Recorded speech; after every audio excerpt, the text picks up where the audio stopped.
If you have not subscribed, please click the like button, share and subscribe. It's free.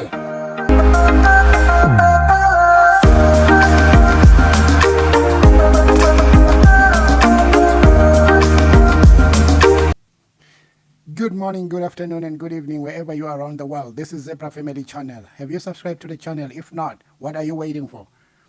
Just press the red button, like, share and subscribe. Today we are going to talk about the interview that was done by SABC at the Parliament premises with Dr. John Hlophe, former judge. It was quite a good interview because most of the things that we did not know, how he was impeached and what really happened, he really explained. And the fact that he explained to the nation to understand that the GNU of DA and ANC, when it started, he explained that it started during the time of impeachment of PP advocate Mukwebane, the public protector. That is when the marriage of DA and ANC started, because they wanted to do something together. I hope the promises were made because they knew that ANC was not going to get 50+1. So they were going to catch them up from then. And again, the marriage continued during the impeachment of Judge Hlophe and Judge Nkola Mthatha. So you see the trend that he's trying to explain there, that this has been a trend that has been going on. Anybody who was attached to, close to former President Jacob Zuma was being attacked for no apparent reason. So he really explained a lot of things. I will leave you with all what he has explained and listen to the interview. It was quite an amazing interview and he expressed himself very good. Let's listen to the interview. Who's just been sworn in as one of the 58 members of the Umkhonto Wesizwe Party. Of course, about a week ago, they did not come to the first sitting, but today they have been officially sworn in. Dr. Hlophe, thank you so much for joining us. Thank you very much for the invitation and for the opportunity. Firstly, when did you make this decision to join active politics? I joined the decision when it became clear to me that I had lost my job as a judge because of politics. The decision to impeach me was a political decision. I said it before I was impeached and I maintain that. There was no law that was ever used there. It was politics, and I do believe that the fact that I was perceived as being closely associated with President Zuma is another reason for the decision that was taken. And I think if you look around in the country, you don't have to be a rocket scientist to see that a lot of people who were closely aligned to President Zuma have been persecuted in this country. You don't have to be a genius to see that. There is a clear trend that if you are regarded as a Zuma fan, you get persecuted in this country. Do you admire former President Jacob Zuma? I admire him. He's a genius. The man has no formal education at all. You only have to sit with him and engage him. You will realize the depth of knowledge. The man joined the ANC in 1959. That's 65 years back. I know because that's the year when I was born. So he joined the ANC when I was born.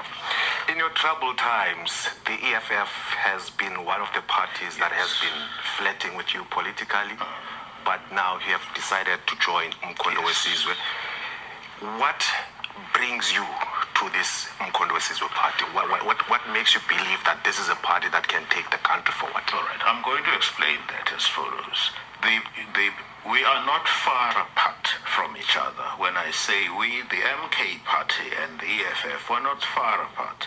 Both parties are Africanists, right? We are pan-Africanists in the true sense of the word.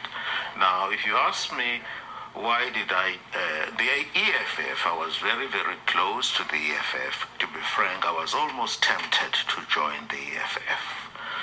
You will recall that when I was dismissed summarily from the office, there's only one politician in the world who came to visit me at my home in Paarl, and that was Comrade Julius Malema. He extended his friendship, and I could see sincerity in him, right? I was almost tempted to join the FF, but I decided to join the MK party, not for a leadership position, but I felt there were other issues in the MK party that were closer to me. For example, the MK party clearly has respect for the kingdom and the monarch in KZN. And I come from that province. I believe in that province. I believe in the monarch, and I believe in the role that the Zulu kingdom played. So there are differences here and there between us and the FF, right? But then I chose the MK for the reasons that I've given. Well, as it turns out to be, it wasn't a bad choice at all. Are you angry for the impeachment process? I would be lying if I say I celebrated it, because I had done absolutely nothing wrong. We'll come to that in a moment. Are you angry as a person? Yes, because of how I was treated by the ANC government. This coalition that you see today started when Mkhwebane was impeached from the office. The ANC needed 2/3 majority, and they went to the Democratic Alliance to get it. So this government of national unity that we are seeing, it started then. Advocate Mkhwebane was the first victim. I was the second victim, because the ANC used the Democratic Alliance, right, and other parties which basically got rid of me. And then after me, it was Judge Ngola Mutata, right? There again, there is consistency, government of national unity. So this is not something new. Dr. Hlophe, I'm sure you have a rich history of the legal process. Yes. And processes in all three cases, including Advocate Mkhwebane, including the former judge, impeached judge, Ngola Mutata, and yourself. Processes were followed. Yes. And for a process having followed, they arrived at a particular conclusion. That's right. Are you now trying to rewrite those processes when you were even given an opportunity to actually reflect on your position in terms of those allegations that you faced at the time? Right. Well, in my case specifically, what had happened was this. We challenged the processes and how the Judicial Service Commission operated. We challenged even the composition of the Judicial Service Commission. We even brought an appeal to challenge the decision by President Cyril Ramaphosa to suspend me. That matter is still pending in Gauteng. We're not even allocated a date for that appeal. In one matter, because they withdrew funding. As a result of withdrawing funding, I could not prosecute the appeal. This is why one of the grounds that we use, we're saying the impeachment process by Parliament was premature, because everything was pending before the courts, including the Constitutional Court. But you've been to various courts. Yes. And one way or the other, you won cases, but at a different level, the authorities won that. Do you not feel that it's time to let it go? Certainly, far from it. It raises fundamental issues of constitutional law. When I joined the judiciary 29 years ago, that's when I was appointed as a judge, I believed that judges were permanent. But a lot of people now, after witnessing what happened to me, you wake up, you're a judge. When you go to bed, you are no longer a judge. And I think the nation must know this, when I was dismissed, I was just kicked out of office like a dog. How so?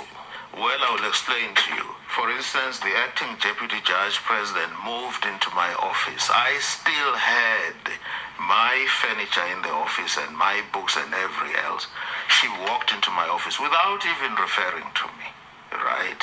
I was still the rightful user of that office. It doesn't happen anywhere in the world. Was it before the impeachment of the It National was Assembly? before the impeachment, when I was still on suspension, right, is unheard of, and she got away with that, right? So now you are in Parliament. Yes, I'm in Parliament. You got a pending appeal on the impeachment process. That's right. If you had to win it, what then happens? Well, the appeal, remember, we're appealing. There are issues, fundamental issues of constitutional law that are raised. Can you, for example, just fire a judge on the strength of a comment that the judge made extrajudiciary? All over the country, when you look at decided cases, it doesn't happen. It's even worse in the case of Justice Ngola Mutata, who was fired. It was called gross misconduct. The man, with respect, was drunk. He was not even on duty. It's not as if he got drunk and put on his robes and went to court. That's not what happened. Right? So there are fundamental questions that are raised. And of course, in my case, I'm in Parliament now. I still hope that I would win the case because there are benefits. Remember, I wasn't paid anything by the government. Even my salary, I was just fired and treated like a dog. I mean, I was fired on the 6th. I received the letter of impeachment. It was dated the 6th of March 2024, and the salary was stopped. I was not even paid for that week, right? I wasn't paid for my leave, which has accrued to me, and I've been on the bench for 29 years. When you look at the Judges Act, I am entitled to be paid. So if you had to win your appeal, Yes. would that make you a person who would have to resign as a member of Parliament? If I win my appeal, there are many aspects in the appeal. It's about benefits, number one. The benefits are quite important to me because it's about money that I've already accumulated over the years. It's about annual leave, which has to be paid. Well, if you ask me whether I would prefer to be in Parliament or on the judiciary, the answer is obvious. I would prefer to be in Parliament. All right, let's come to your new role now as the Chief Whip and the leader of the caucus of the Umkhonto weSizwe Party. What's your first point of call? Sorry, let me correct that. There is a Chief Whip, Mr. Sihle Ngubane. He is the Chief Whip. I am the leader of the party in Parliament. Remember, President Zuma is still alive, who founded this party.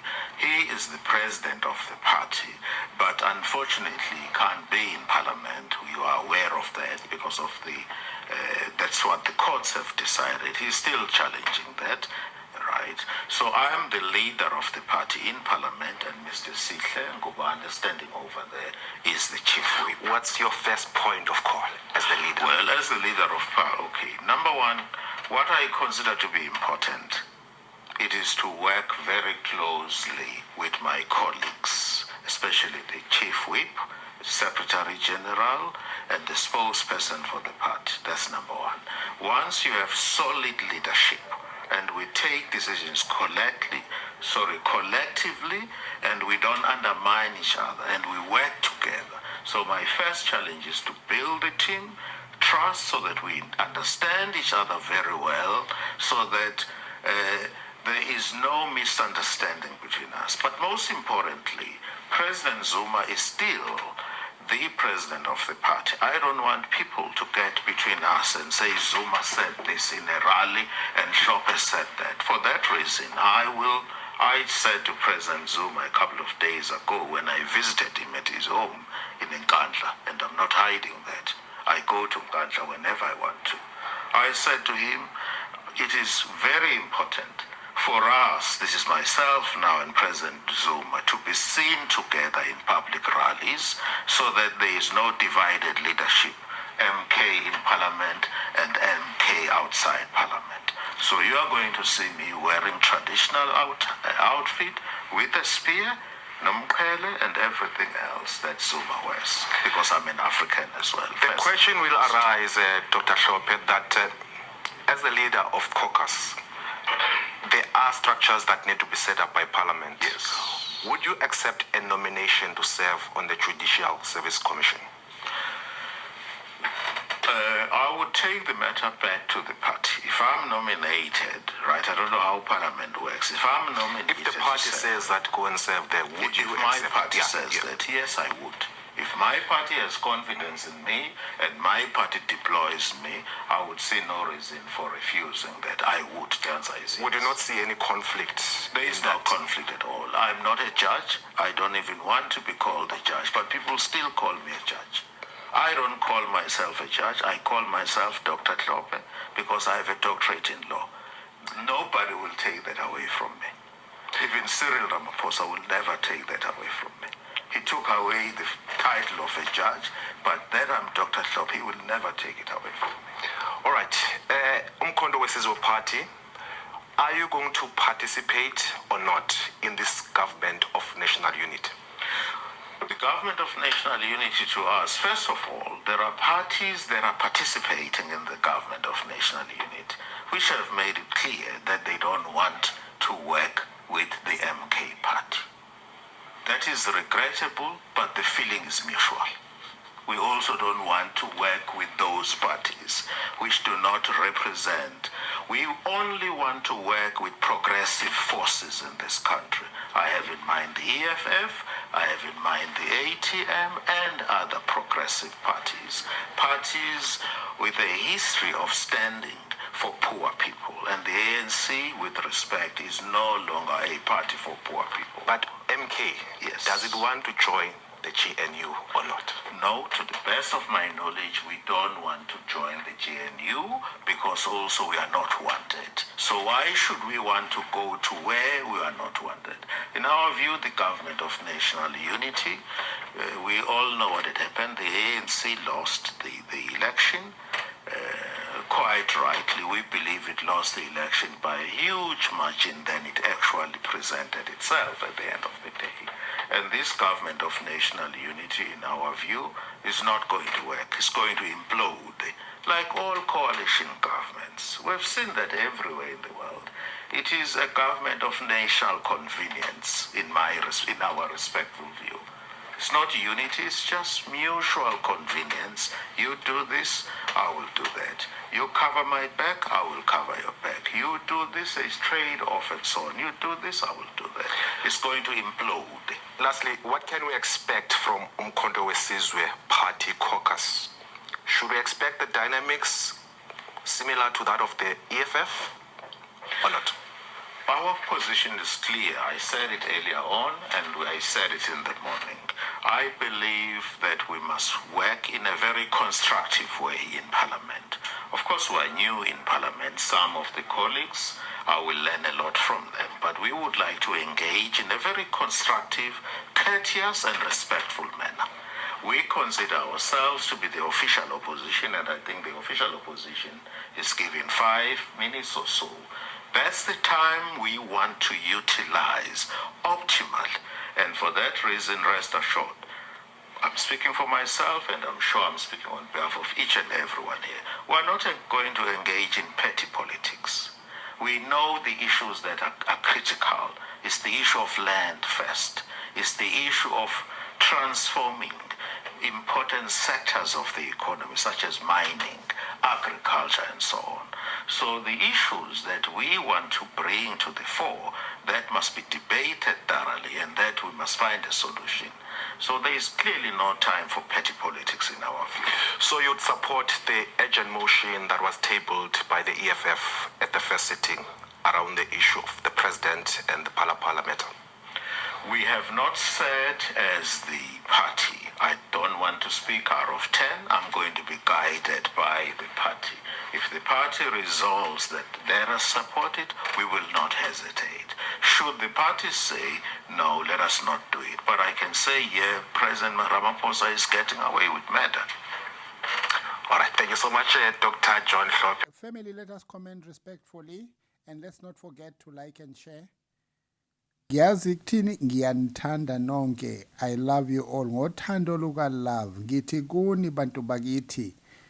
Bravo, bravo, bravo.